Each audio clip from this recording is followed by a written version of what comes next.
Good morning, magandang umaga po sa inyong lahat sa Maynila, simula sa Maynila, sa Nueva Ecija, sa Labo, Camarines Norte at ganon din po sa Barangay Salvacion.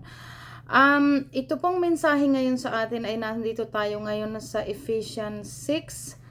At napakaganda ito. So, I think we have to pray na talagang ang bawat pandinig natin ngayon ay mailagay natin po sa pakikinig dito sa Word of God. Okay, let's pray po muna. Hallelujah. Dakilang aming Diyos na banal.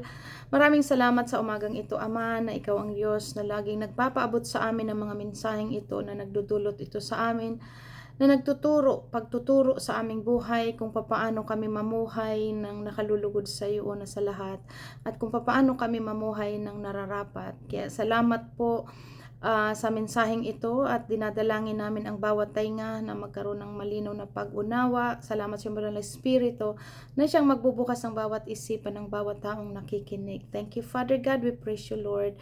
We thank you, Father, in Jesus Christ's name. Amen. Amen. So itong chapter 6 pong ito yung napakahalaga nga natin na binibigay sa atin, lalo na dito po sa pagdating dito sa mga sandatang kaloob ng Diyos. Kasi ang mensahe na to sa lahat, kung makikita po natin last week, pinaunawa sa atin ang mga tagubilin sa mag-asawa. At ito ngayon, tungkol naman ito sa magulang, mga anak, at mga amo, mga alipin.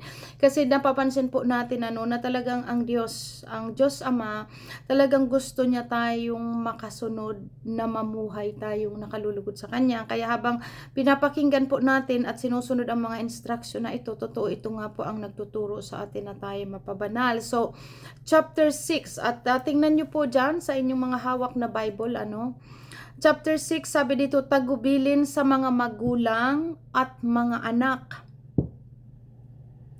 Ang sabi dito, mga anak, sundin ninyo ang inyong mga magulang alang-alang sa Panginoon, sapagkat ito ang nararapat. So yun po yung turo sa atin sa mga anak, na kailangan ay sundin ang inyong mga magulang alang-alang sa Panginoon, sapagkat ito ang nararapat.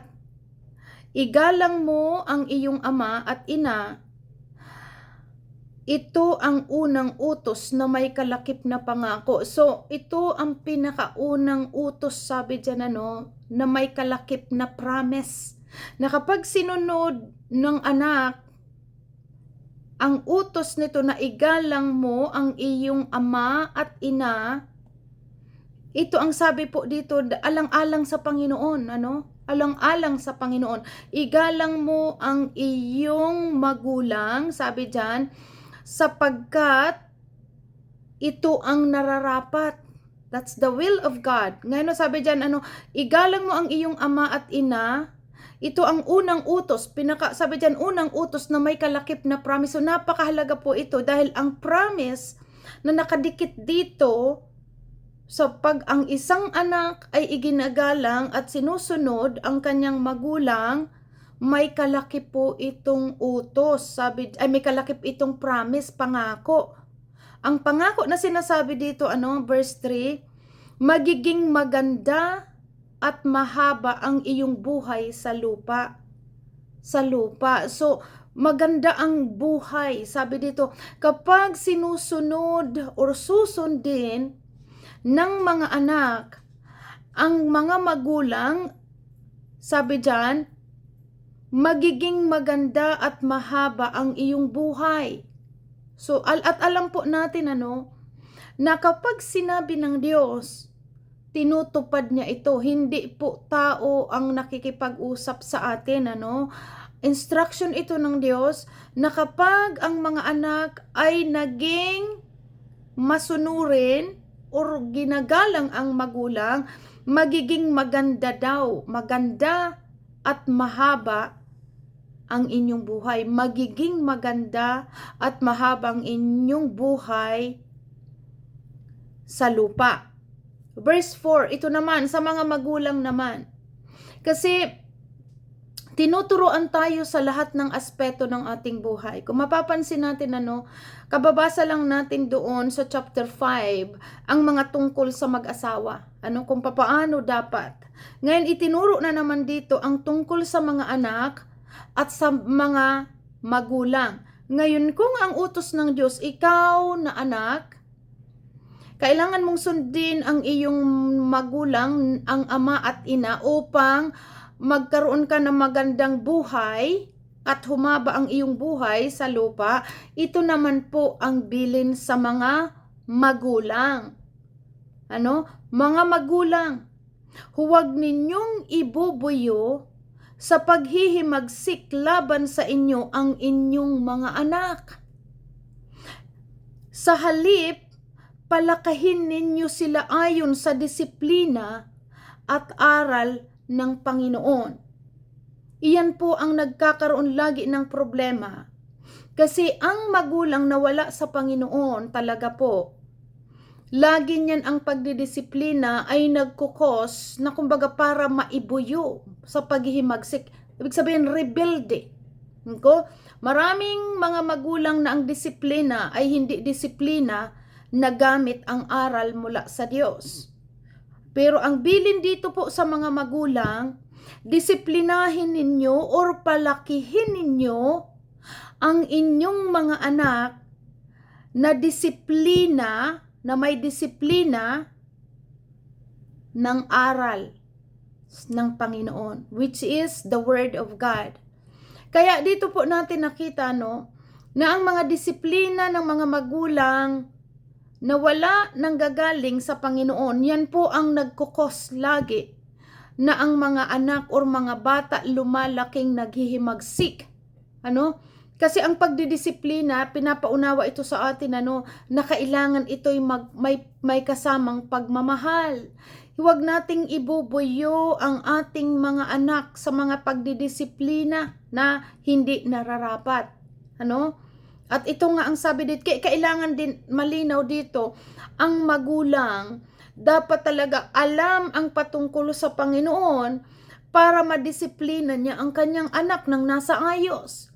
Kasi papaano magdidisiplina ang isang magulang kung hindi makita sa kanya ng kanyang anak ang tamang pamumuhay? 'Di ba? Katulad ng mga pinapaunawa po sa atin sa salita ng Diyos, dapat makita ito sa atin ng ating mga anak. Upang ang ating mga anak talagang susunod. Kasi totoo po, hindi ka makakapagturo sa iyong anak kung ikaw mismo hindi ka gumagawa ng tama.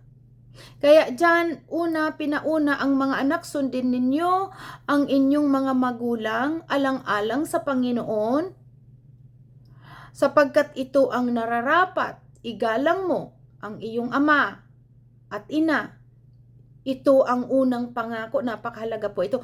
Ito ang unang utos, sabi dyan, ito ang unang utos na may kalakip na pangako. Number 1, ibig sabihin napakahalagang utos na ang mga anak dapat ay iginagalang or isinusunod ang magulang at ang magulang naman, huwag naman daw ninyong ibuyo sa paghihimagsik laban sa inyo ang inyong mga anak. Huwag itong maging kumbaga kasi wag niyong hayaan na ang inyong mga anak ay magrebelde. Huwag ninyong ibuyo sa paghihimagsik laban sa inyo ang inyong mga anak. Sa halip, palakihin, palakihin ninyo sila ayon sa disiplina at aral ng Panginoon. Kaya napakahalaga na ang bata, mula pa sa pagkabata, ay talagang nadadala ng magulang sa aral patungkol sa Diyos. Kasi habang nabibuild up ang isipan ng bata, nagkakaroon siya ng banal na pagkatakot. At yan ang naglalayo sa pagkakasala. Yan laging tinuturo sa atin. Pero kung ang anak, grabe po ang impluensya talaga dapat na sa magulang nagsisimula ang lahat. Kaya ito'y tinuturo po sa atin ito na bagay na ito dahil ang gusto ng Diyos. Makita niya tayong lahat na lumalakad sa kalooban niya dahil doon tayo napapabuti. Amen? So ayan o, sa magulang at anak yan po ang tandaan, at kung meron sa inyong nais pang unawain ito ng lubos, balikan nyo po itong Efeso chapter 6. Ngayon ang katuruan para sa mga alipin at mga amo sa verse 5 naman. Kaya lahat ng klase, ano kang klase, may asawa ka, babae ka, anak, magulang, alipin, or kumbaga sa ikay empleyado, ikay amo, lahat merong mga pagtuturo ang Diyos sa atin sa mga dapat nating gawin at mga pag-uugali. Dito sa katuruan naman sa mga alipin at mga amo. Amo ka ba? Alipin ka ba? Meaning, ikaw ba ay katulong ka ba? Kasi alipin means may nagsiserbe sa amo. So ito, ang message na to sa verse 5, para ito sa amo at sa alipin. Ibig sabihin, katulong or trabahador. Basta, yung kumbaga, amo and empleyado.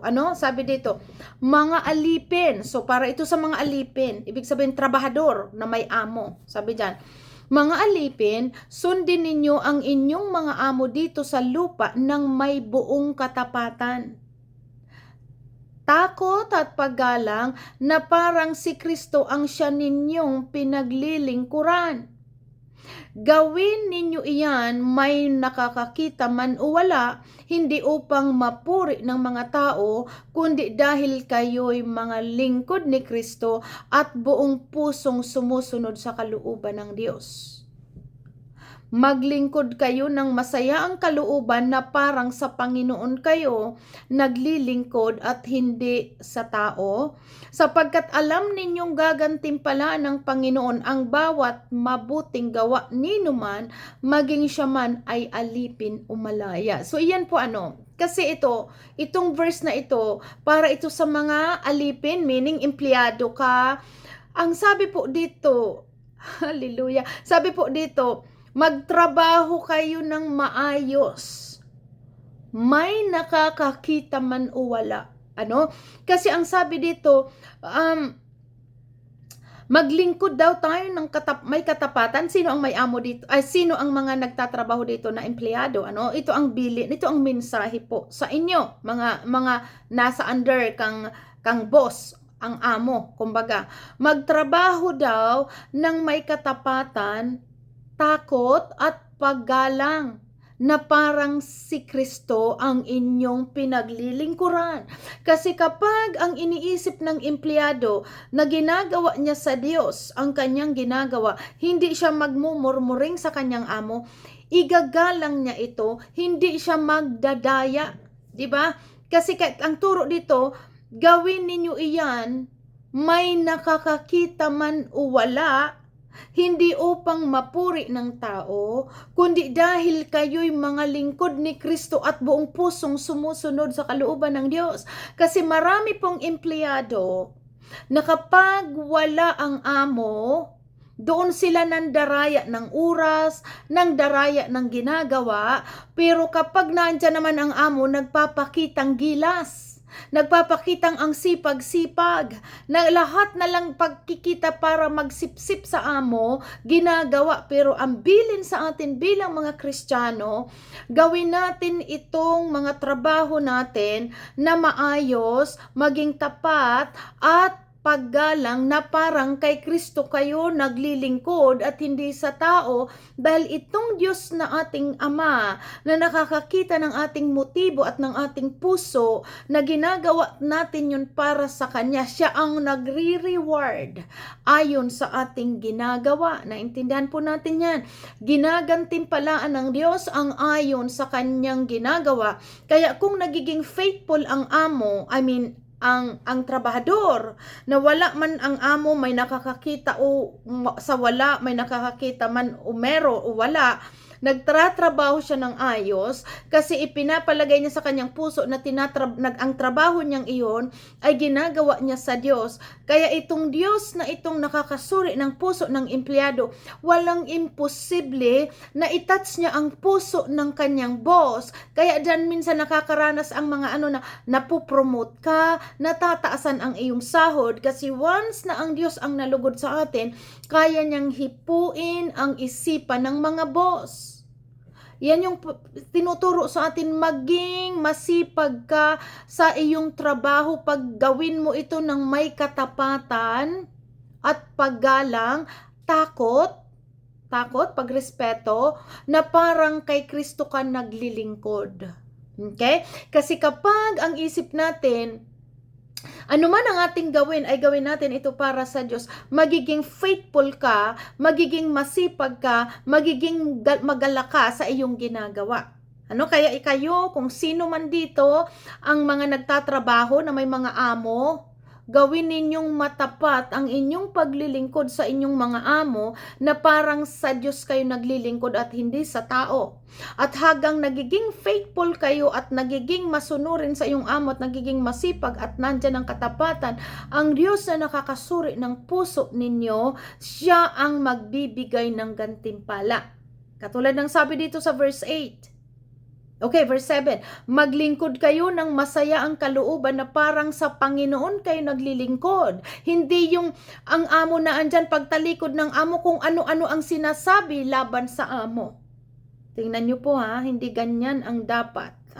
Sabi dyan, maglingkod kayo ng masaya ang kalooban na parang sa Panginoon kayo naglilingkod at hindi sa tao. Sapagkat alam ninyong gagantimpalaan ng Panginoon ang bawat mabubuting gawa nino man, maging siya man ay alipin o malaya. Nire-reward ni Lord. Ang dami ko pang mga testimony sa inyo, at I think hindi lamang ako, sa lahat sa ating mga nagiging tapat sa mga boss. Nung ako po ay nagtatrabaho pa as an empleyado, ganun ang ginagawa ko, at magugulat ka na ipopromote ka ng iyong boss. Kasi alam natin ang Diyos, ginagamit lang ang ating mga amo para tayo bigyan ng pagpapala.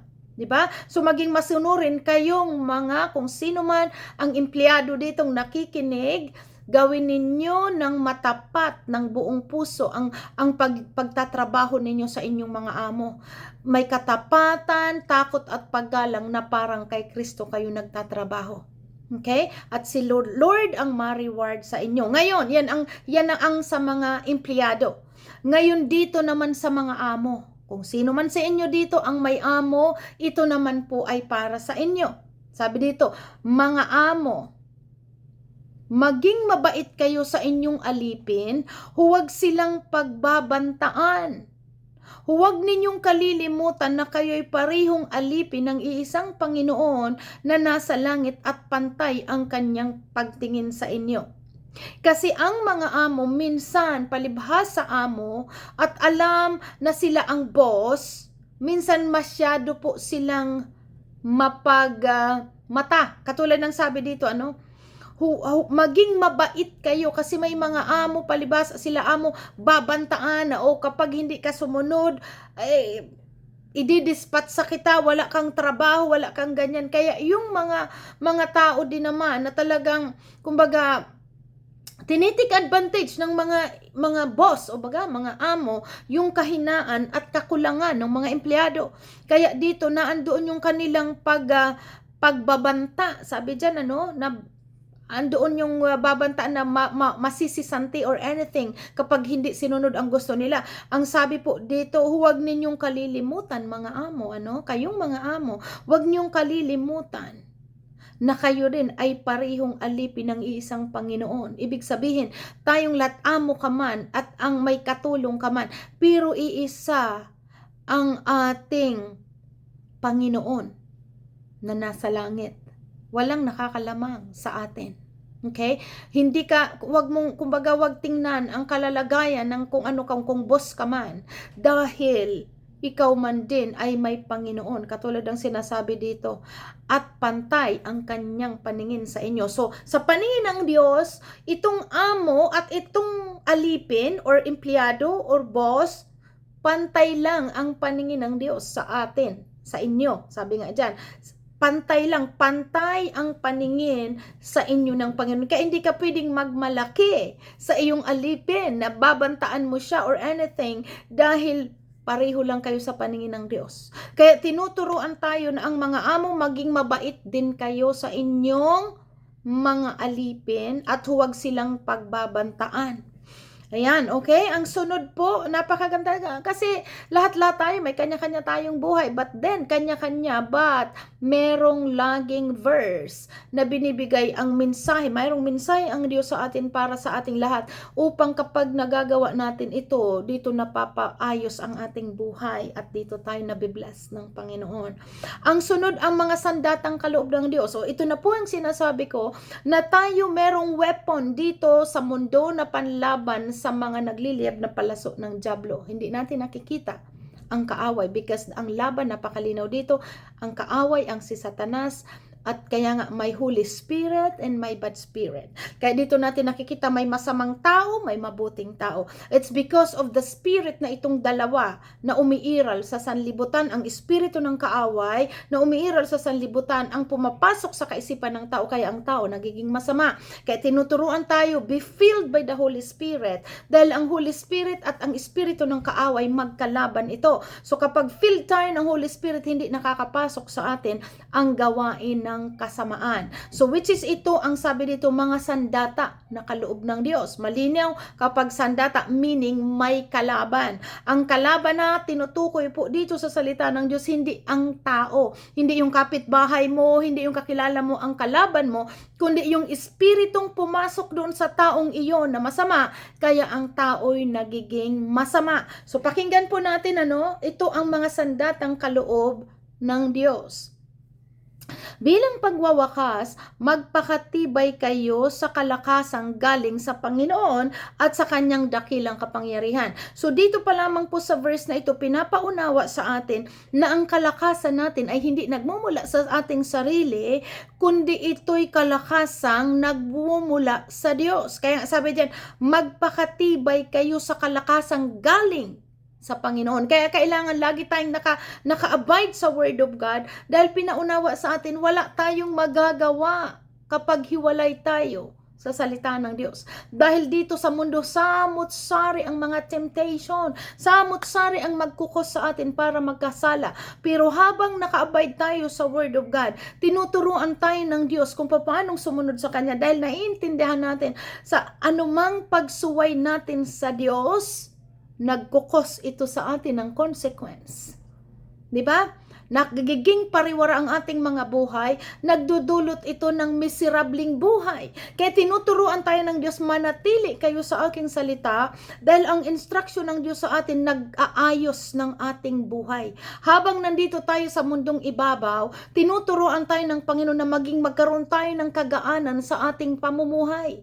So ito po ang ibig sabihin dito, na kailangan magpakatibay tayo sa kalakasan na galing sa Panginoon at sa kanyang dakilang kapangyarihan. So malinaw po ito, ang gamit natin na kalakasan ay hindi sa sariling lakas, kundi galing sa Diyos, at gamitin natin ito magpakalakas. Sabi diyan, magpakatibay kayo sa kalakasang galing sa Panginoon at sa kanyang dakilang kapangyarihan. And sa pag-aaral natin itong nakaraang araw, tinuruan tayo na may espiritu tayong tinanggap, at ang espiritong ito kasama dito ang espiritu ng self-control, pagpipigil sa sarili. Kaya makukontrol mong gumawa ng mga bagay na makamundo kung ginagamit mo ang kapangyarihang ibinigay sa iyo ng Diyos. Ang kapangyarihan ito ay self-control, pagpipigil sa sarili.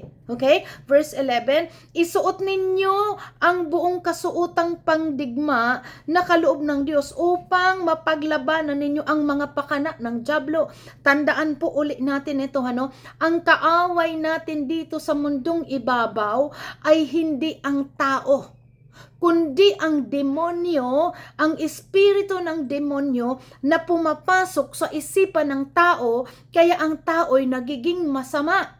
Kaya tinuturuan tayo ng salita ng Diyos, manatili tayo sa Diyos, manatili tayo sa Word of God, dahil kung habang nananatili tayo sa salita ng Diyos, nananatili sa atin ang Holy Spirit, at ang fruits of the Holy Spirit na itinuro sa atin sa Galatia 5, uulitin kong muli, ito ang Espiritu ng Diyos. Pag-ibig, kagalakan, kapayapaan, pagtsatsaga, kabaitan, kabutihan, katapatan, kahinahunan, at pagpipigil sa sarili.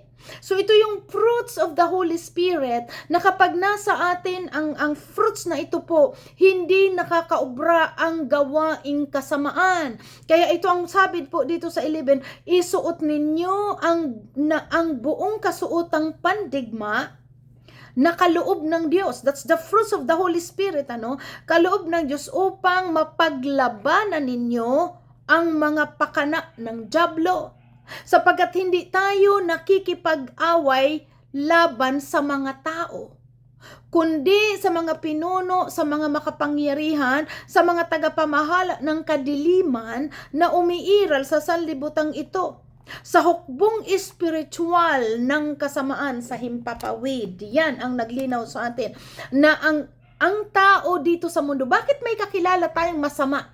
Bakit may mga tao talaga naman na ang papangit ng ugali? Tandaan po natin yan. Pinaunawa sa atin, bakit ang tao'y nagiging masama? Kasi nga, pag ang tao wala sa Word of God, malinaw na yan ang napapasukan ng gawang masama. Kasi kaya nga malinaw dito, gamitin ninyong tagapagsanggalang ang Holy Spirit, which is yung binasa ko kanina, the fruits of the Holy Spirit. Kapag nasa puso natin po ang Holy Spirit, kalaban nito ang gawa ng mga laman, na which is yan ang ini-spread ng demonyo sa sanlibutan upang ang tao ay maging masama. Kaya tinuruan tayo, di ba?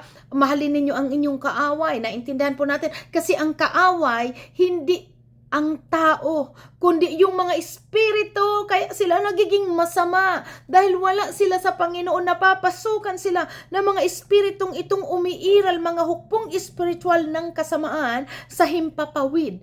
Ang laban po dito, tinuturo sa atin, the Spirit of God and espiritu ng kaaway. Ito po ang nakikita natin na pagtuturo dito, kaya doon natin naintindihan, lalo na ngayon, nung naintindihan natin, kaya pala tinuruan tayo ng Panginoon na mahalin ninyo ang umaaway sa inyo, mahalin nyo ang umuusig sa inyo, kasi pinaunawa na ang taong iyon ang hindi natin kaaway. Ang nagiging masama ang tao dahil doon sa mga spirito na pumapasok sa kanila na ini-spread ng dyablo. Kaya ituro sa atin, gamitin natin ang salita ng Diyos na tagapagsanggalang laban sa mga kaaway na itong mga spiritual na kasamaan sa himpapawid. Sabi dyan, it's a spirit to spirit. Kaya no wonder na may taong masama, but because wala sila sa Panginoon, hindi alam ang Word of God, hindi nagagamit yung kapangyarihang ibinigay ng Diyos, kaya natatalo sila ng espiritu ng kaaway na to, kaya ang tao ay nagiging masama. Kaya't gamitin ninyo ang kasuotang pandigma, kasi nga tulad ng sabi ko, meaning may kaaway. Ang kaaway natin po hindi tao, tandaan natin yan, Hindi yung gumawa sa iyo ng kasalanan, hindi yung gumawa sa iyo ng kasamaan, hindi yung nagloko sa iyo, hindi yung nandaya sa iyo ang kaaway mo. Nagawa nila iyon dahil wala sila sa Diyos at hindi nila alam ang salita ng Diyos, kaya sila naging masama. At ganun tayo noon, alam natin yan, Punong-puno tayo ng mga bagay na makamundo kasi hindi natin alam ang salita ng Diyos. Pero nung nandito na ang Word of God, naiintindihan natin kung paano labanan ang strategy ng kaaway. Okay? At ito ang sabi dito, Kaya't gamitin ninyo ang kasuotang pangdigma na mula sa Diyos. Sa gayon makakatagal kayo sa pakikipaglaban pagdating ng araw na sumalakay ang masama, upang pagkatapos ng labanan ay matatag pa rin kayong nakatayo. Sa yan po yan, gamitin natin ang mga kaloob, which is sabi ko nga kanina, kapag dumating na yung mga bagay na kaaway, yung gawa ng kaaway, di ba? Yun gagamitin ng natin, self-control. Ano pa yon? Mga nandyan, ang bunga ng espiritu ay pag-ibig. Kaya nga mahalin mo ang iyong kapwa, gaya ng pag-ibig mo sa iyong sarili. Kagalakan, ayan, kapayapaan, pagtsatsaga, kabaitan, kabutihan, katapatan, kahinahunan, at pagpipigil sa sarili. So yun yung mga panlaban natin sa gawa ng kaaway na naglilib, ng gawa ng kaaway. Kapag filled tayo ng fruits of the Holy Spirit, At alam natin na ang mga ganyang pakana ng dyablo lamang po yan para tayo pag-away-awayin, para tayo magkagulo-gulo. The purpose of the enemy po, magkaaway-away kayo, magpatayan kayo hanggang sa dumating kayo sa pagkakasala talaga. So yun ang purpose ng kaaway. So but ang Holy Spirit, tinuturuan tayo, gamitin natin ang sandata ng pandigma. Kaya't gamitin ninyo ang kasuotang pandigma mula sa Diyos, sa gayon makakatagal kayo ng pakikipaglaban pagdating ng araw na sumalakay ang masama. Sabi, ang bilin po sa atin ng Diyos, talunin natin ang masama sa paggawa ng mabuti. Gawa natin ng mabuti ang gumagawa sa atin ng masama. Diyan matatalo ang kasamaan. So yan po at ayan ang sabi dyan. Kaya't gamitin ninyo ang kasuotang pandigma na mula sa Diyos, sa gayon makakatagal kayo sa pakikipaglaban pagdating ng araw na sumalakay ang masama, upang pagkatapos ng labanan ay matatag pa rin kayong nakatayo. Kaya't maging handa kayo. Ibigkis ninyo sa inyong baywang ang senturo ng katotohanan, which is the truth is the word of God. Ito lamang ang katotohanan. Ibigkis daw natin ito sa ating baywang. Ibig sabihin, kasi ito sabi dito, ibigkis ninyo sa baywang ang senturo ng katotohanan at ito isuot sa dibdib. Imagine niyo po ang mga police officer, ang kanilang baril, nakalagay po yan sa sinturon.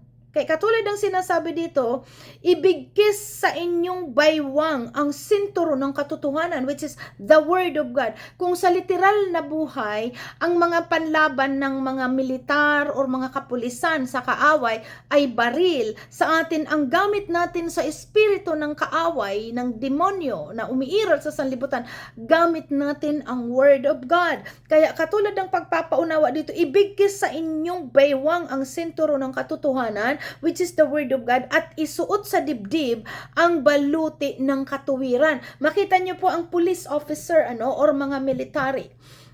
Ang kanilang baril ay nakalagay po yan sa belt, nakakabit. Ito na yung sinasabi. But sa ating mga believers, ang pinapalagay, ibigkis ang sabaywang ang senturo ng katotohanan, which is the word of God. Ngayon, isuot sa dibdib. Sabi dyan, isuot sa dibdib ang baluti ng katuwiran. Kung makikita natin ang mga police officer or mga militaries, man yan, meron silang tinatawag na baluti. Ibig sabihin yung kanilang bulletproof. Yung bulletproof na nila yun na sinusuot to cover the heart. Diba? Ang isuot sa dibdib ang baluti ng katuwiran. Kasi ang puso ang dapat ma-protect. Sa mga militaries or sa mga police officer or police, mga sino mang mga panlaban, okay? Yung mga ng pandigma. Lagi po yan may bulletproof po at ang laging pagsuot ng bulletproof, it's either ito po naka-helmet or ang baluti na to sa heart. Kasi ang heart, very fragile. Pag ito'y tinamaan ng bala, automatic mamamatay ang tao. Kaya nga, nagsusuot sila ng bulletproof. Ngayon, sa atin namang Kristiyano, as an spiritual, ang puso natin very fragile. Na kaunting kibot, sasama na ang loob mo. Sa kunting gawa sa'yo ng kapwa, magagalit ka na. Nandyan na yung hindi ka nagpapatawad. Masyadong sensitive ang ating heart. Masyadong emotional. Nagmumula dito sa ating puso. Kaya ito ang sabi dito, isuot sa dibdib ang baluti ng katuwiran para ma-covered ang heart natin ng mga pagiging emotional, walang pagpapatawad, nandyan yung lagi ang puot at galit. Kailangan maprotek yan at hindi yan mapasukan ng anumang mga ganyang masama. Kaya sabi din, isuot sa inyo ang baluti ng katuwiran sa inyong dibdib. As I said, kung ang mga militaries naglalagay ng bulletproof para hindi tamaan ang kanilang puso at mamatay, tayo mga believers, kailangan ang katotohanan ng word of God ang maisuot natin at ma-covered ang heart natin para hindi tayo naapektuhan ng mga pag-i-strike ng kaaway sa atin, para tayo magalit, mapuot at magkaroon ng sama ng loob sa ating kapwa. So ito po ang mga bilin, at isuot sa dibdib ng baluti ang katuwiran at isuot ninyo ang sapatos ng pagiging handa sa pangangaral na magandang balita ng kapayapaan. So ito yung ginagawa natin, nagsishare tayo ng Word of God na kung ano kabuti ang Diyos. Yan ihanda sapatos, kumbaga habang ikaw ay naghahayo or anything na pagkilos mo, kailangan dyan, sabi dyan, isuot. Dala-dala natin lagi ang Word of God para ito ay ma-share sa ating kapwa. At ito po, lagi ninyong gawing panangga sa ang pananampalataya na siyang papatay sa lahat ng niliyab ng palaso ng dyablo. Faith. Gamitin daw natin ang ating faith na panglaban sa nagliliyab na palaso ng dyablo, kasi malinaw, nakikita natin dito sa paligid ng ating mga mata, lahat makikita natin talagang magkukos sa atin ng pagkatakot o anumang mga distraction kasi nakikita ng ating mata. But, ang sabi dito, ang pananampalataya ang gamitin ninyong pananggalang, which is faith. Ang pananampalataya ay umaasa sa mga bagay na hindi nakikita, meaning hindi natin nakikita ang Panginoon, hindi natin nakikita ang Diyos, but we believe that this is the Word of God na pinanghahawakan natin at ito ang papatay sa nagliliyab na palaso ng dyablo. Dahil habang pinanghahawakan natin ang Word of God, kahit nagkakabila, kaliwat kanan ang mga pagsubok sa ating buhay, nag-i-stand firm tayo sa Word of God at doon tayo nakakapagpatagumpay. Doon tayo nagtatagumpay dahil malinaw ang salita ng Diyos. Kapag ito'y sinusunod natin ang kanyang salita at pinanghawakan natin ang kanyang promise, tinutupad ng Diyos ang kanyang mga pangako. Verse 17, isuot ninyo ang helmet. Ito na yon. Kung kanina baluti sa dibdib, ito naman helmet. Because the head is very fragile. Makita ninyo ang mga nagmumotorsiklo, kailangan may helmet. Kasi once na ang tao ay nabunggo or anything, napoprotect pa rin ang brain. Dahil ang brain, ang utak, napaka-fragile. Kumbaga kaya dito sa atin, isuot ang helmet ng kaligtasan at gamitin ang tabak ng Espiritu na walang iba kundi ang salita ng Diyos. Yan ang dapat ilagay sa ating isipan, ang Word of God, kasi kapag hindi ito na helmetan, ibig sabihin na covered ng salita ng Diyos, ito po ang inaatake ng dyablo ang ating isip. At kapag ang isipan natin nasira ng kaaway, yan na yan, nadidestroy ang tao. Kaya dito sa atin itinuturo, isuot ninyo ang helmet ng kaligtasan at gamitin ang tabak ng Espiritu, the Word of God. Iyan ang salita ng Diyos ay magkabilaan ay talim. Kaya nga magkabilaan ang talim dahil ito'y nagpipenetrate sa kaila-ilaliman ng kaibuturan ng ating Espiritu at nakukonvict tayo ng Word of God sa kanyang salita. Kung mali ang ating ginagawa, natuturuan tayong kung anong tamang gawin. Diba? Natuturuan tayong sumunod sa kalooban ng Diyos. So kaya itong sinasabi, isuot ang helmet ng kaligtasan at gamitin ang tabak ng Espiritu na walang iba kundi ang salita ng Diyos. Punuin natin ang isipan natin ng patungkol sa makalangit na bagay, dahil kapag puno ang ating isipan ng makalangit na bagay, hindi nakakapasok ang anumang strike ng kaaway. Amen? So helmet, filled natin ang mind natin ng patungkol sa Diyos. At verse 18, manalangin kayo sa lahat ng pagkakataon, humiling at sumamo sa patnubay ng Espiritu. Lagi kayong maging handa at patuloy na ipanalangin ang lahat ng hinirang ng Diyos. That's what we do. Yung ginagawa natin, continuous prayers, continuous. Ipanalangin din ninyo ako'y pagkalooban ng wastong pananalita upang buong tapang kong maipangaral ang hiwaga ng magandang balitang ito. That's Apostle Paul. Kasi siya ang nangangaral. Ipanalangin ninyo ako upang magkaroon siya ng tapang na ipangaral ang salita ng Diyos. And the same thing po sa amin ng mga nagtuturo. Yan ang sinasabi namin. Pray for us na magkaroon kami lagi ng tapang ng pangangaral ng salita ng Diyos. Sabi pa dito, dahil sa magandang balitang ito ako'y isinugo at ngayon nakabilanggo. Kaya't ipanalangin ninyong maipahayag ko ito ng buong tapang gaya ng nararapat. Yan yung panalangin Apostol Pablo, which is nakita natin talagang walang kinikilingan si Apostol Pablo sa kanyang pangangaral. At panghuli po, sabi dito, mga pangwakas na pagbati, si Tychicus na mahal nating kapatid na tapat na lingkod ng Panginoon ang magbabalita sa inyo sa lahat ng bagay tungkol sa aking kalagayan at ginagawa. Kaya't isinusugo ko siya sa inyo upang malaman ninyo ang aming kalagayan at upang palakasin ang inyong kagandahang loob. Naway ipagkaloob ng Diyos Ama at ng Panginoong Hesukristo sa lahat ng mga kapatid ang kapayapaan at pag-ibig ng kalakip ng pananampalataya. Ang kagandahang loob ng Diyos ang sumainyong lahat na umiibig ng walang maliw sa ating Panginoong Hesukristo. Amen. So, iyan po, balikan nyo, kung gusto nyo lalo itong maintindihan, balikan nyo Ephesians 6 at naandyan ang instruction sa ating lahat. Amen. So, God bless everyone hanggang sa next Sunday at bukas. Papasok po tayo sa pagbabasa sa mga taga-Pilipos. So, stay tuned at continuous kayong magbasa. God bless everyone. Bye!